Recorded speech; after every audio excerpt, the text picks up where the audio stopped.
इकडे चीनने भारताविरुद्ध पुन्हा एकदा आग ओकण्यास सुरुवात केली आहे। चीनचं सैन्य डोकलाममधून मागे हटणार नाही असं चीनने स्पष्ट सांगितलेलं आहे। बीजिंगमधल्या राजदूतांच्या परिषदेत चीनने भारताला हा इशारा दिलाय। सध्या डोकलाममध्ये चीन रस्ता बनवते, याला भारताने विरोध केलाय। चीनच्या सैन्याने मागे हटावं असं भारताने सांगितलेलं आहे, मात्र चीन काही केल्यास मागे हटण्यास तयार नाहीये। भारताने आपली स्थिती समजून घ्यावी, चीन जास्त वाट पाहणार नाही असा इशाराही चीनने दिलाय।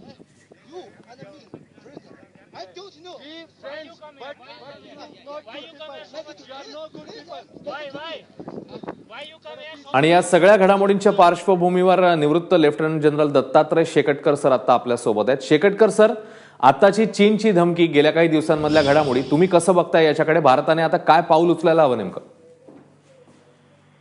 सर्वप्रथम माझ्या वैयक्तिक अनुभवावरून चीन बरोबर जी कामं केलेली आहे, बरं, त्यांचा मुकाबला केला आहे, त्याच्यावर मी सांगू शकतो की भारतीय सैन्याने आणि भारताने आपली भूमिका ठाम ठेवली पाहिजे। बरं, ही चीनची सवय आहे। पहिली गोष्ट आपण जी त्यांना सांगितली, म्हणजे आपण आंतरराष्ट्रीय याच्यावर सांगितली की ज्या जागेवर ते हा घटनाक्रम चाललेला आहे, ही जागा चीनची कधी नव्हतीच आणि आधी ती चीनची नाही, ती भूटानची जमीन आहे। चीन कुठं बोलतोय जगाला की आमच्या क्षेत्रात तुम्ही आलाय, तुम्ही मागणी करताय की तो क्षेत्र आमचा आहे। फक्त मागणी केल्याने तो क्षेत्र तुमचा होत नाही ना, बरोबर, पहिली गोष्ट। दुसरी गोष्ट आहे की ह्या क्षेत्रामध्ये भारतीय सैन्य आज 50 वर्षापासून भूटानच्या सैन्याला प्रशिक्षण देत आहे। बरं, आपली टीम तिथे आहे, तिथे जनरल साहेब त्याचे इन्चार्ज आहे। आणि जेव्हा हे भूटानी सैन्याचं प्रशिक्षण चाललं होतं तेव्हा चीनच्या सैन्याने तिथे आले आणि म्हणून तिथे भारतीय सैन्य त्यांना भेटलं। हे तर म्हणजे मजुरी आहे। आणि आता जो व्यक्ती जो म्हणतोय की तुम्ही 62 युद्ध विसरू नका, हे विसरू, तो जन्मात तरी आला होता का? त्यावेळेला जन्मात मी त्या युद्धात होतो।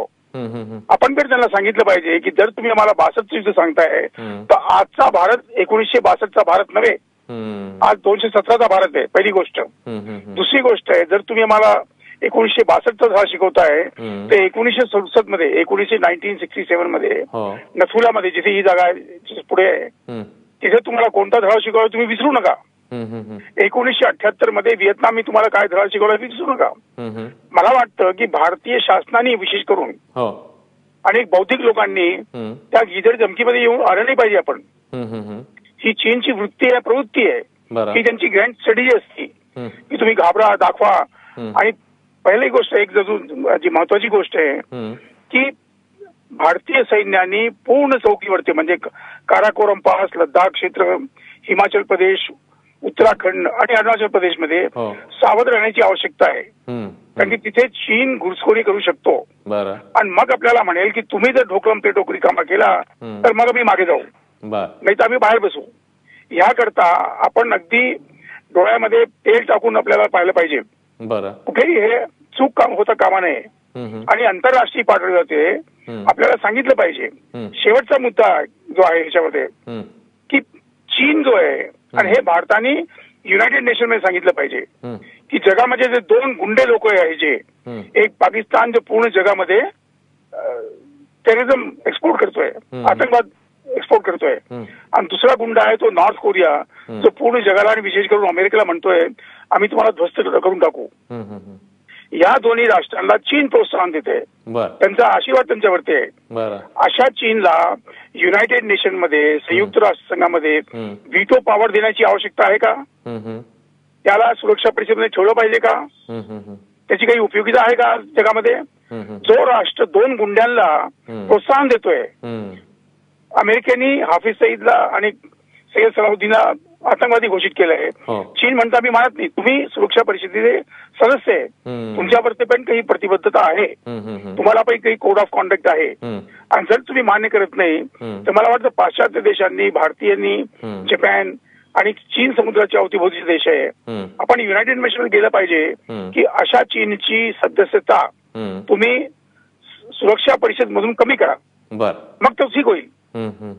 हे आपल्याला करावं लागेल, नुसतं आपण त्या सैन्याकरता हे करता नाही, त्याला आंतरराष्ट्रीय पातळीवरती घ्यावं लागेल, बरोबर। आणि लास्ट पॉइंट आहे सर, चायना रिस्पेक्ट पॉवर। जर तुम्ही शक्तिशाली आहे, शक्तिशालीचा अर्थ घमंडी नाही आहे। If you are powerful, Chinese will respect you. If you give up, ते आपल्या डोक्यावरती बसतील। हे आपल्याला लक्षात घेणं फार आवश्यक आहे। आणि भारतीय जनमानसानी फालतू अफवांवरती विश्वास न करून भारतीय शासनाला पाठिंबा दिला पाहिजे. खरंय.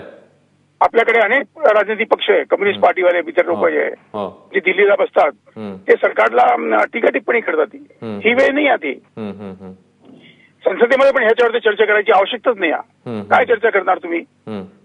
उगीच आंतरराष्ट्रीयच्यावरती ह्या सगळ्या गोष्टी जर आपण संयमने घेतला तर चीनला तेव्हा कळेल की भारत आता 1962चा भारत राहिला नाही. शेकटकर सर, अगदी जाता जाता थोडक्यात मला तुम्ही सांगाल की आता NSGची जी परिषद होणार आहे सुरक्षा सल्लागारांची, ज्याच्यामध्ये आपले अजित डोभाल उपस्थित राहू शकतात अशी बातमी आहे, तर त्याच्यामध्ये मग भारताने या दृष्टीने काय स्टँड घ्यावा? ती देखील परिषद जी आहे ती चीनमध्येच होते. होते ना, बरोबर आहे. आता मी पण 10 वर्ष गेलो चीनला. भारताने काय स्टँड घ्यायला पाहिजे? 3 महिने तर 3 महिना तेच होते, 3 महिना आम्ही जात होतो आणि ह्या मुद्द्यांवरतीच मी बोलतो. भारत चीना सीमा विवाद ह्याच्यावरतीच मुद्दे पाहिजे. आम्ही काही तिथे शर्ट वरती नव्हती करत, पण ठामपणे आपली भूमिका मांडली पाहिजे. डोभाल साहेब पण मला नक्की माहिती आहे, ते ही भूमिका घेतील आहे की सर्वप्रथम ज्या भूटान क्षेत्रामध्ये घटनाक्रम चाललेला आहे हा चीनचा क्षेत्र नाही. चीन हे मागणी करते की तो आमचा आहे. हा भूटानचा स्वामित्व त्याच्यावरती भूटानचं आहे आणि भारतीय सैन्य भूटानच्या शासनाच्या निमंत्रणावरती तिथे आहे. आम्ही काही घुसपेट तिथे केली नाही, आम्ही काही घुसलो नाही तिथे. ठीक आहे.